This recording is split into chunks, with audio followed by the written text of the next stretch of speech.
kaki yang busuk sama kepala yang busuk itu datangnya di waktu kalian masih kecil. Terima kasih buat kalian yang sudah klik video ini. Jangan lupa klik tombol subscribe, karena dengan support dari kalian, saya akan terus bersemangat upload video-video terbaru. Ingat, subscribe itu gratis guys, gak ada ruginya kalau kalian klik tombol subscribe.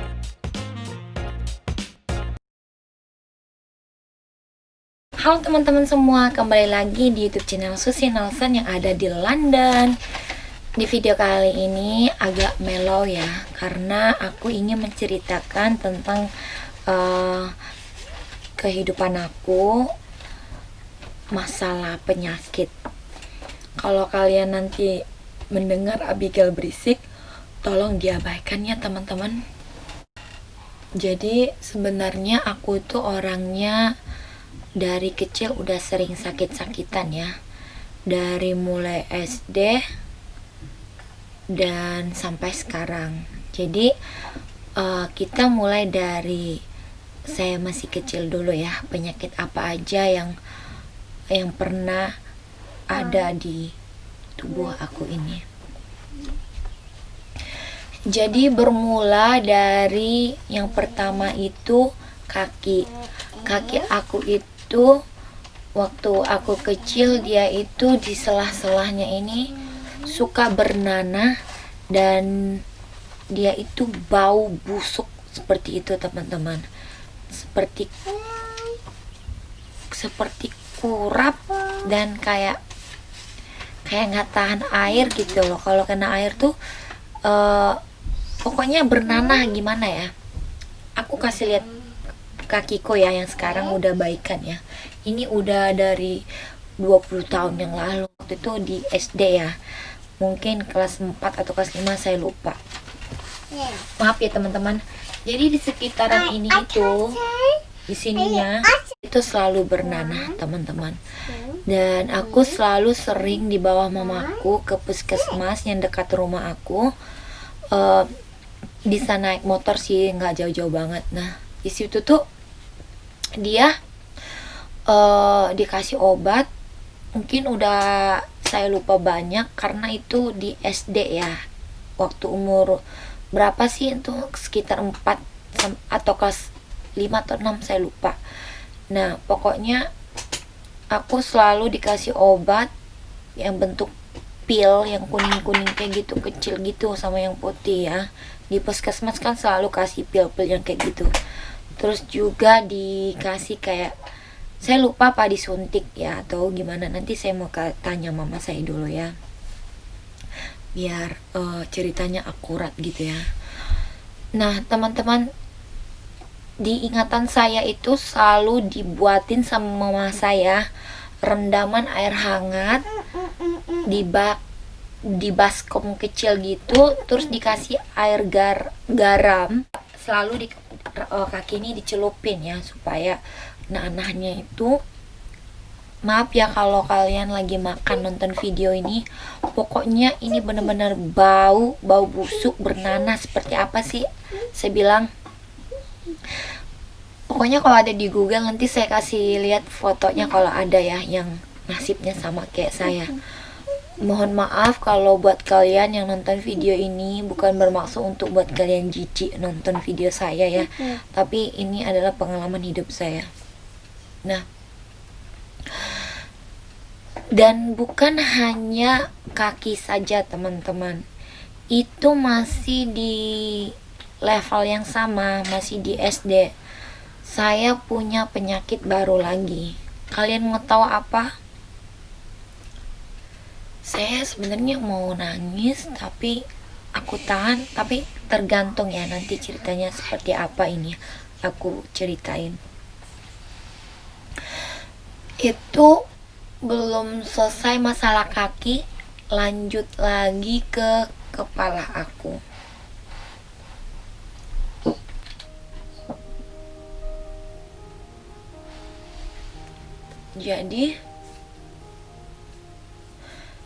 Jadi dulu waktu aku SD, kepala aku itu kayak kurapan gitu teman-teman. kayak bernanah juga. Gak tahu kenapa bisa efeknya ke kepala saya. Itu di setiap di sini tuh dia ada kayak nada bau, hampir sama dengan kejadian di kaki saya gitu ya.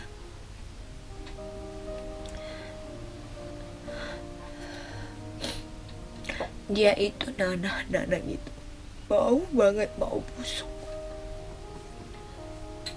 Itu masih di SD kejadiannya. Jadi setiap dibuka seperti ini ya ada nanah, kayak bau gitu, lengket, kayak pokoknya bau banget. Terus karena mama saya pusing dan saya juga nggak enakan ya waktu masih SD gitu, kasihan juga ya, bau banget. Ini udah lama banget, 20 tahun lebih yang lalu ya, 20 tahun yang lalu. Terus karena saking baunya, saking aku nggak tahan pengen garuk-garuk terus, akhirnya aku dibotak.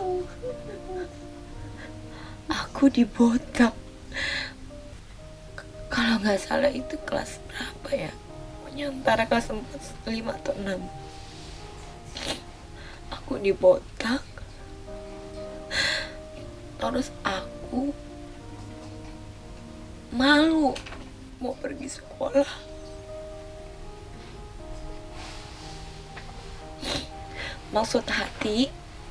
Maksud mama mungkin botak aku supaya gampang untuk bersihin atau untuk ngobatin di kepala aku ini, kayak nanah-nanah gitu ya. Terus yang lebih menyakitkan lagi, di samping aku udah sakit-sakitan, waktu sekolah aku selalu dicaci sama orang-orang, sama teman-teman aku waktu SD. Mereka bilang, hei botak. Karena aku malu, aku pakai topi sekolah dasar gitu kan. Kadang pengen nutupin rasa malu, aku pengen pakai jilbab. Pokoknya kalau diingat memori yang lalu, mungkin ini lebih mengerikan lagi, lebih menyedihkan. Karena saya coba ingat apa yang saya ingat ya. Pokoknya saya itu dibotak waktu masih SD. Aku gak malu karena memang aku sakit. Karena sakit itu bukan yang dibuat-buat ya. Karena aku merasa kaki aku aja belum sembuh, terus kenapa ke kepala aku lagi gitu. Kepala aku itu dibotak umur SD itu kan, rasa malunya udah ada ya. Lagi teman-teman suka isengin aku gitu. Terus nggak tahu apa sampai SMP masih ada atau apa. Nanti saya coba tanya mama saya dulu.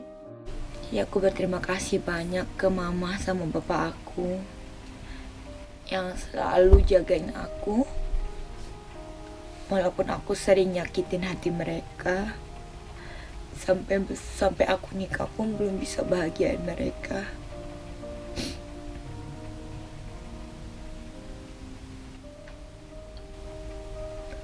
Aku tuh termasuk anak yang nakal waktu kecil ya. Dan bahkan sekarang pun suka membangkang. Pokoknya mereka udah rawat aku dengan baik. Aku ingin sukses aja gitu. Sukses di sini, di negeri orang, supaya bisa bahagiakan mama sama bapak aku dan juga keluarga.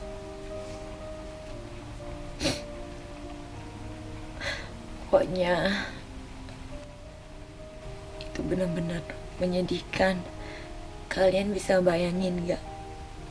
Kaki yang busuk sama kepala yang busuk itu datangnya di waktu kalian masih kecil. Dan itu kalian gak tahu kenapa itu bisa terjadi. Dan syukur-syukurnya penyakit yang dua itu, yang di kaki sama kepalaku, sampai sekarang itu hilang permanen ya. Pokoknya udah segala cara lah ngobatinnya. Dan aku benar-benar lupa kapan sembuhnya, apa di SMP, apa di SMA, atau nggak tahu, saya lupa persis. Itu pengalaman aku waktu SD, penyakit aku ya. Nah, lanjut lagi waktu aku kerja, sudah kerja selesai wisuda 4 tahun yang lalu ya, sekitar 4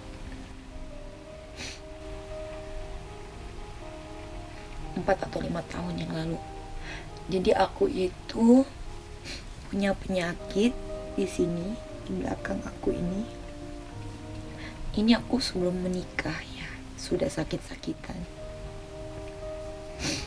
Sampai aku berapa kali izin kerja. Bahkan dalam keadaan kerja juga aku ambil jam istirahat untuk pergi ke rumah sakit. Di belakang aku ini ada kayak saraf kejepit gitu. Dan udah beberapa kali di ronsen.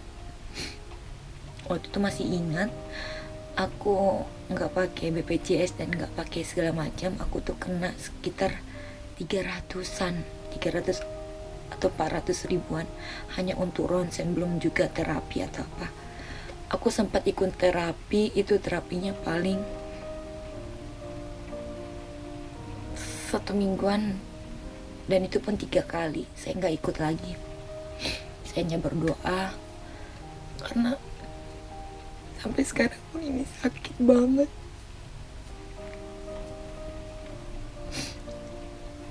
Ini kalau sakit tuh nyerinya minta ampun. Apalagi aku punya anak, nggak bisa bawa yang berat-berat. Di belakang ini persis ya. Gitu, kalau digerakin seperti ini, dia itu bunyi krek-krek gitu. Terus kalau diginiin juga sakit banget ya. Dan sampai sekarang pun benar-benar masih sakit. Ini karena belum kambuh aja. Itu masih kerja waktu itu, belum nikah. Nah, sebelum nikah aku, untuk ngilangin rasa perihnya itu, aku selalu minum pil. Aku habis berapa duit setiap minggu itu waktu kerja, sekitar 200. Pilnya itu 4 atau 5 diminum sekali seminggu. Satu diminum dalam seminggu pilnya itu. Benar-benar habis duit aku. Terus aku berdoa terus. Nah, pas nikah ini banyak lagi masalah. Ini kambuh lagi.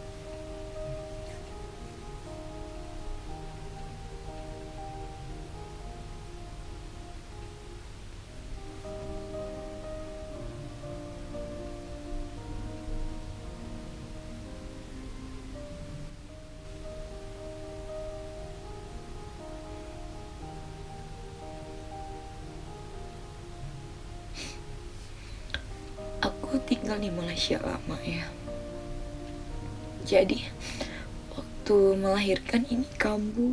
Bayangin ini kambuh. Saraf kejepitnya itu sakitnya. Gimana rasanya melahirkan, kontraksi. Di saat itu ini kambuh. Aku berjuang banget ya Tuhan. Aku kuat gak ya? Aku takut meninggal di saat aku melahirkan.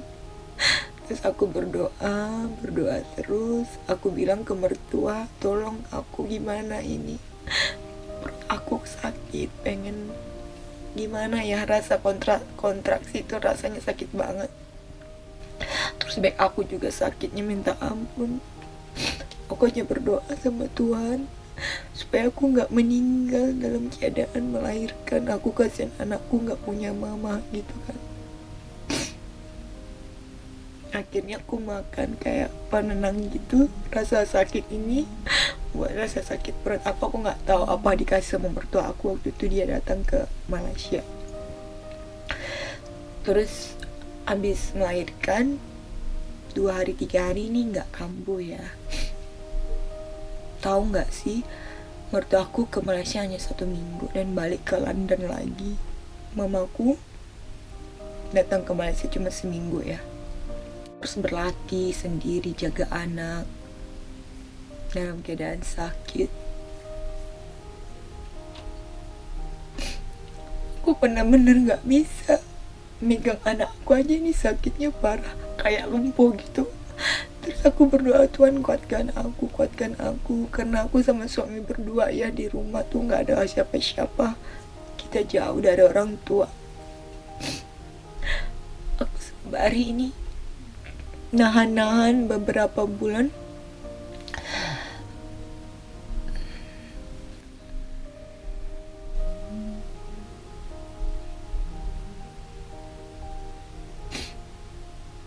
Aku ingat banget bulan berapa, nanti aku kasih lihat ya, karena aku mau lihat dulu itu bukunya yang aku pernah di CT scan itu setelah aku melahirkan. Jadi waktu itu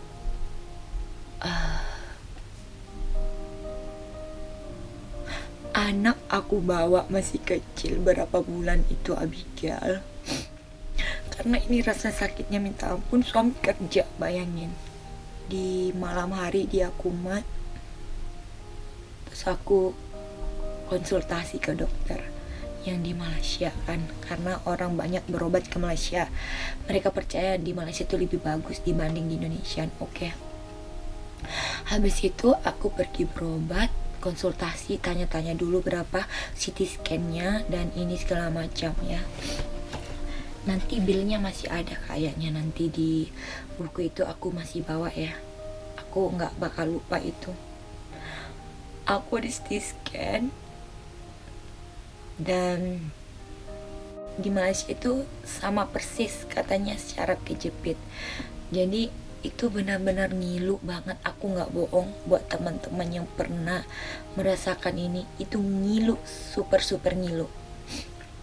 Terus suamiku kerja, aku tanya harganya berapa, lupa ya, pokoknya mahal banget, CT scan doang ya. Oke, besoknya itu suamiku deal, ya udah karena kamu udah tahan ini sakitnya lama, ya udah ini bayar, kamu CT scan aja gitu. Aku CT scan-nya waktu itu sendiri, nggak ada suami, berdua sama Abigail. Abigail masih kecil, bayangin. Terus dijagain sama bidan yang ada di Malaysia itu, nurse-nya ya, bukan bidan, perawat. Anak aku baru berapa bulan gitu ya. Terus aku di CT scan itu ada sejam. Aku dimasukin ke dalam gitu, aku nggak tahu. Pokoknya aku ketakutan betul, sambil mikirin anak aku nanti nangis atau enggak, atau gimana gitu kan. Untungnya dia ngerti ya, anak aku tuh dibawa sama perawatnya di sebelah ruangan yang tempat aku di itu, tempat aku di CT scan. Nah, ternyata sama, katanya ini saraf kejepit. Terus gimana dok, solusinya gimana? Ini nggak perlu dioperasi, ini hanya butuh suntikan permanen cuma sekali. Aku masih ingat itu orang Indian yang ngomong, sekali saja. Oke, sudah itu dia suntik di belakang aku, ditunjukin mana yang paling sakit. Terus aku rasa di sini itu suntikannya gede banget, disuntik bener-bener. Dan ternyata setelah suntik itu dikasih pil sekitar 4 biji dan itu dimakan sekali sehari dan setelah itu selesai. Oke, ternyata bukan lama, nggak lama ternyata itu, oh seperti yang dikasih tahu sama dokternya permanen. Nggak lama, hanya cuman 3 bulan dan itu kembali ngilu lagi. Bayangin. Aku udah habisin banyak uang. Bukan aku, cuman aku kasihan sama suami aku ya. Pokoknya uang habis-habis untuk aku aja. Terus aku bilang suami, gimana dong? Aku masih ngerasain sakit ngilu.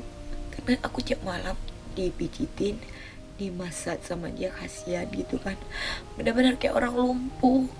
Kalau dia kumat kayak lumpuh, ini tuh nggak bisa digerakkan. Ini aja sakit banget ya. Udah itu aku tahan-tahan, kita masih di Malaysia. Terus aku karena bolak-balik sekali sebulan ke Indonesia, aku kontrak lah di Malaysia sekitar 6 bulanan ya. Habis itu makanya aku nggak tahan lagi karena jauh-jauh dari suami, sekali sebulan harus keluar masuk. Akhirnya aku pilih untuk pindah ke London. Sudah itu sampai sekarang juga masih sakit ya. Saya suka ngilu gitu. Kadang mau pergi ke gereja pun cuma Abigail di bawah, aku tinggal di rumah gitu. Ini 2 hari yang lalu juga masih kambuh ya, tapi sekarang enggak. Karena aku visanya belum kelar, jadi aku nggak bisa ke rumah sakit. Jadi waktu aku sebulan di sini, mertuaku bawa aku ke rumah sakit kalau aku bisa didaftarin, diregistrasi gitu, bisa nggak aku berobat di sini hanya visitor. Ternyata nggak bisa.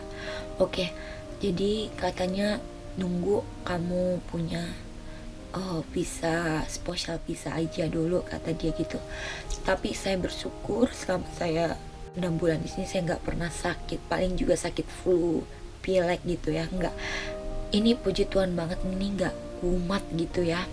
Paling kalau sakit dikasih kayak untuk apa gitu, untuk ngobatin rasa nyerinya gitu.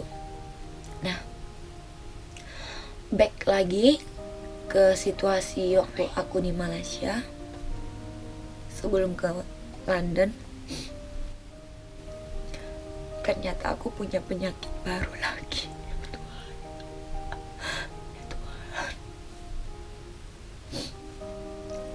Aku punya penyakit lagi di bagian payudara. Payudara aku itu kayak bengkak gitu, terus nyeri, dipegang juga gak bisa. Aku takut kalau itu kanker. Ya Allah, aku berdoa sama Tuhan. Kejadiannya aku lagi di Indonesia, suami di Malaysia.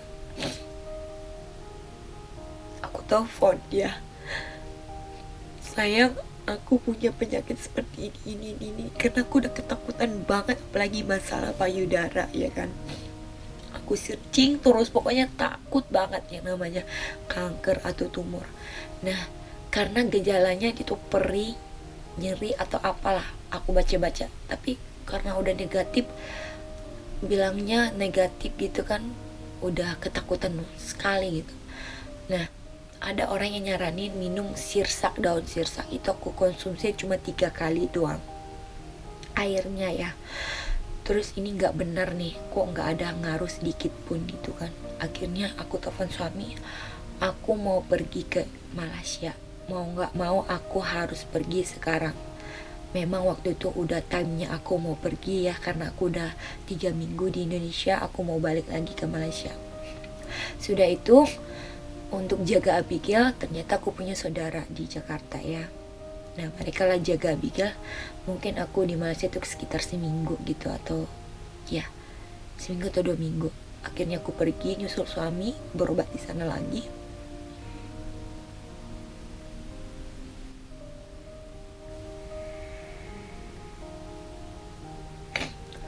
Ternyata setelah aku diperiksa lagi, nggak tahu namanya CT scan atau apa, pokoknya mereka periksa gitu ya, ada alatnya, nggak tahu lah, aku lupa itu.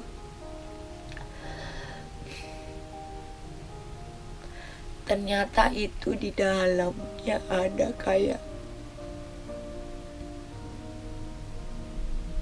infeksi gitu. Jadi dia tuh udah punya lubang 3 kayak gini. Kalau nanahnya itu nggak keluar, yang 3 itu, aku harus dioperasi. Nanti semakin berkembang. Untungnya aku cepat-cepat pergi nyusul suami. Aku udah ketakutan banget waktu itu. Dokter bilang, aduh kamu puji Tuhan masih terbantu, kamu kesini cepat-cepat. Kalau ini nggak cepat-cepat ditangani, kamu bisa tumor dan menjalar ke semuanya. Jadi itu infeksi nanah yang 3 lubang itu, ya dilihatin di komputer ya sama si itunya, si dokternya. Kalau lubangnya itu udah dari 1 jadi 2 jadi 3, 1 2 3. Jadi kalau lama itu bisa menyebar. Itu perih banget, perih banget. Ya Tuhan, ini penyakit apa lagi sih ini gitu ya. Setelah dokter bilang itu bukan tumor atau kanker, akhirnya aku bersyukur sekali. Suamiku juga nangis dan bilang, ya kamu cepat-cepat untungnya kasih tahu aku gitu. Karena aku merasa sekitar berapa hari atau ada seminggu saya mengalami sakit tuh aku langsung pergi, karena disentuh nggak bisa, kayak orang baru melahirkan, punya anak pertama, itu keras banget gitu, nggak bisa disentuh, bener-bener nggak bisa disentuh, merah benar-benar gitu. Nah udah itu terus aku tanya, terus dokter gimana cara penyembuhannya? Jadi banyak cara penyembuhannya itu, pantat aku ditusuk sama jarum 5 kali. Jadi misalnya hari pertama sebelah kanan, besoknya sebelah kiri, besoknya lagi sebelah kanan, besoknya lagi sebelah kiri, besoknya lagi sebelah kanan. Itu selama 5 kali berturut-turut ya, setiap hari gitu. Dan setelah itu aku dikasih pil, dan pil itu ada sekitar 6, aku harus habisin, itu habis. Dan puji Tuhan itu nggak kumat lagi, nggak kumat-kumat lagi.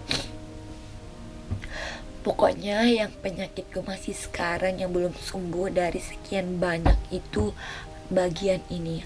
Jadi mertua bilang gini, nanti kalau visamu udah kelar, kamu bisa berobat gratis, karena visaku tuh lumayan mahal ya. Saya nggak usah kasih tahu karena belum dan ya. Nanti kalau dan aja aku kasih tahu berapa harganya. Jadi visaku nanti kalau udah kelar, aku bisa kerja di sini, aku bisa gratis berobat kemana-mana. Nah nanti aku bisa ditanya kenapa ini penyakitku masih belum sembuh-sembuh. Kata dokter yang di Malaysia itu cuma sekali suntik permanen dan itu nggak ada lagi sakit-sakit gitu. Padahal ini cuma 2 bulan atau 3 bulan berlangsung dan kumat lagi sampai sekarang gitu.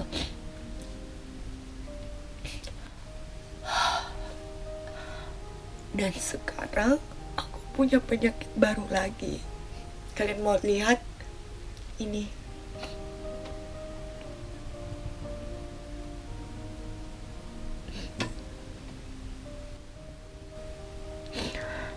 Aku nggak tahu apa ini tai lalat. Ini nggak ada tai lalat ya. Nggak mungkin tai lalat seperti ini.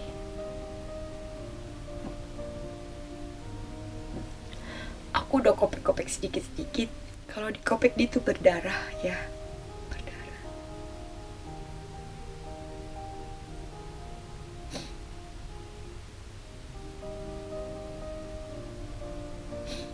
Kalau dibuka satu-satu itu berdarah. Kayak gini, dia berdarah teman-teman.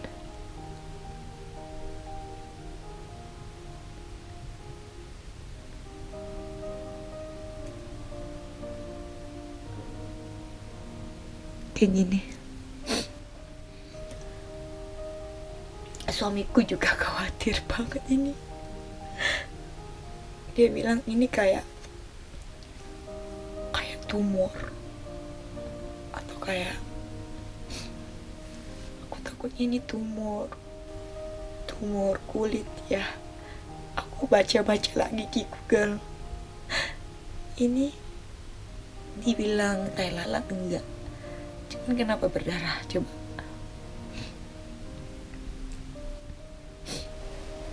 Dan nanti kalau selesai pisahku, aku mau langsung obatin ini.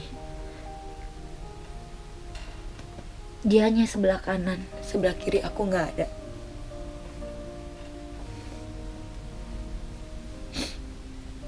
Tapi aku bersyukur penyakitku ini nggak penyakit yang termasuk parah banget kayak kanker amit-amit kayak gitu.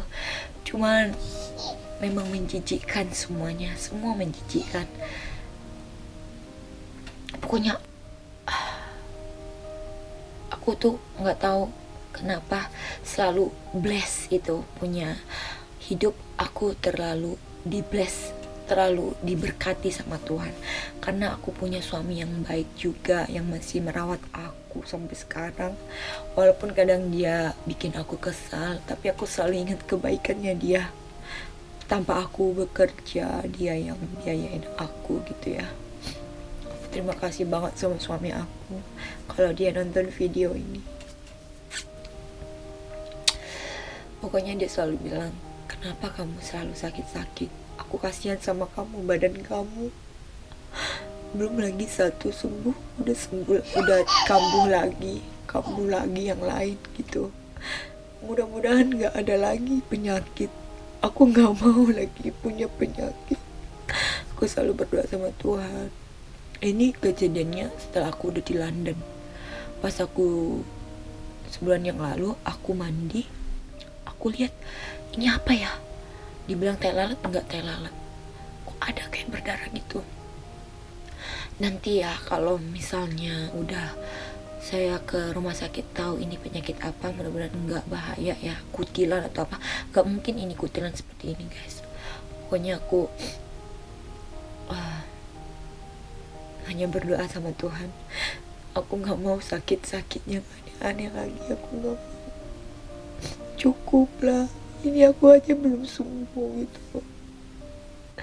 Ini belum sembuh. Aku belum selesai ini. Ada lagi.